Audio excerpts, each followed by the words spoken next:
Hi කොහමද යාළුවට? ඔන්න මම අද මම කැමතිම කෑමක් මෙහිදී හදාගන්න විදිහයි ඔයාලට පෙන්නන්න යන්නේ. කාලෙකින් කන්න බැරි වුණු පොල් සම්බෝලයක් තමයි අද මම හදන්න යන්නේ මෙහි තියෙන දේවල් උපයෝගී කරගෙන. ශ්‍රෙඩඩ් කොකනට් පැකට් එකක් අරගෙන මම මේ විදිහට දෙකට කඩාගෙන තියෙන්නේ. මේක හරිම හයියයි ෆ්‍රීස් එකෙන් ගනිපු නිසා. මේ විදිහට ඉටි කොළ ඉවත් කරගෙන මයික්‍රෝවේව් එකට දාගන්නවා.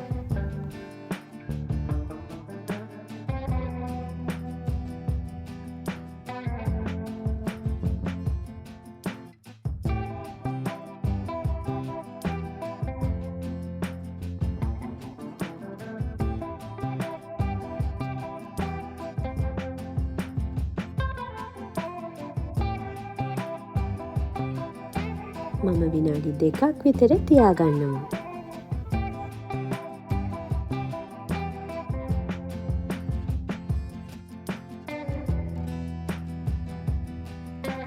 දැන් මේ විදිහට පහසුවෙන් කලවම් කරගන්න පුළුවන්.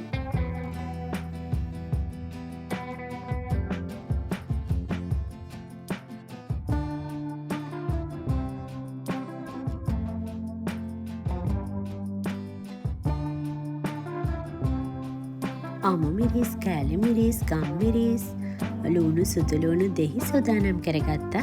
ඒ වගේම මෙහි පොඩි ලුණු නැති නිසා ලොකු ලුණු ගෙඩියකින් කොටසක් තමයි මම ගන්න යන්නේ. මේ විදිහට මම ලුණු, සුදු ලුණු, ගම් මිරිස් චොප් කරගත්තා. දැන් තියෙන්නේ අපිට පොල් එකට අපි එකතු කරගත්ත අනිකුත් ද්‍රව්‍ය දාලා හොඳින් මික්ස් කරගන්න එක.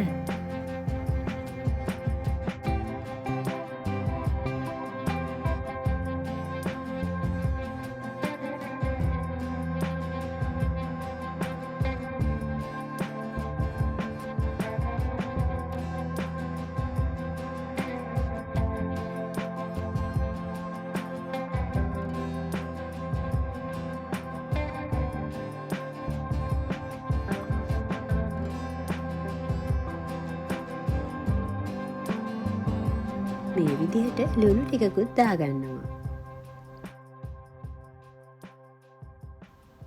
ලංකාවේදී පොල් සම්බෝල කාපු ඒ රසටම ලන්ඩන් වල මෙහිදී එකතු කරගත්ත දේවල් වලිනුත් පොල් සම්බෝලේ හදාගන්න මට පුළුවන් වුණා. වෙන කිසිම කරි එකක් මික්ස් කරන්න නොගෙන උණුයි සුදු බතුයි සැරට හදාගත්ත පොල් සම්බෝලේ එක බත් ගන්නයි මට ඕනුනේ. ඉතින් ඒකට බිත්තරයක් එකතු කරගන්නත් අමතක කළේ නෑ. ඔයාලත් මෙහෙම හදලා රස බලන්නකෝ. ගිහින් එන්නම් channel එක subscribe කරලා තියාගන්න. සුබ දවසක්.